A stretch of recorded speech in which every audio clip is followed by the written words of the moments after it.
Hello family, আসসালামু আলাইকুম রহমতুল্লাহ। আবার চলে আসলাম নিউ একটি ব্লগ নিয়ে গরমের ভিতরে বস। ইসমাইল ভাইয়ের জুসি বারে দোকানে আইসা পড়লাম।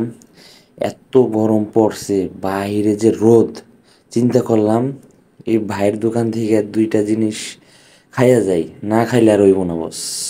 এই ফলগুলা দেখে অবশ্যই অনেকের মনে চিন্তা ভাবনা হইতাছে, অনেকে বুঝা ফেলছো কি খাইতাছে। ঠিক আছে, কি খাও একটু পরে বস। প্রথমটা হচ্ছে তোমার ফ্রুট সালাদ, 150 টাকা। আরেকটি হচ্ছে কাজু বাদামের মিল্কশেক, 120 টাকা। টোটালি 270 টাকার প্যাকেজ নিলাম। তারা এত সুন্দর করে বানাইতেছে, তাদের বানানোর প্রসেসিংটা দেখে মনটা জুড়ে গেছে। এত গরম তারাও হাঁপায়ে যাইতেছে, কারণ আমার দেওয়ার পর আরো কতগুলো বাটিতে তাদের বানাইতে হবে, হিসাব নাই। বিশেষ করে তারা বন্ধের দিন খুব ভালো ইনকাম করে। ঠিক আছে, এই দেখতে পাচ্ছ ফ্রুট সালাদটা অনেক সুন্দর দেখাচ্ছে।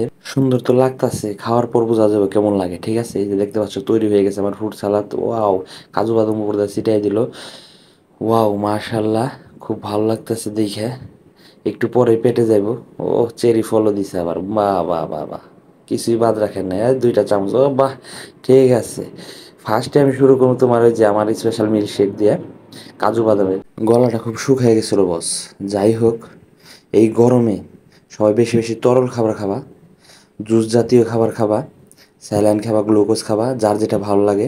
সো তরলটা অবশ্যই খাবা। ঠিক আছে, কারণ এখন পেট খারাপ, সর্দি কাশি সব কিছুই লেগে থাকবে শরীরে।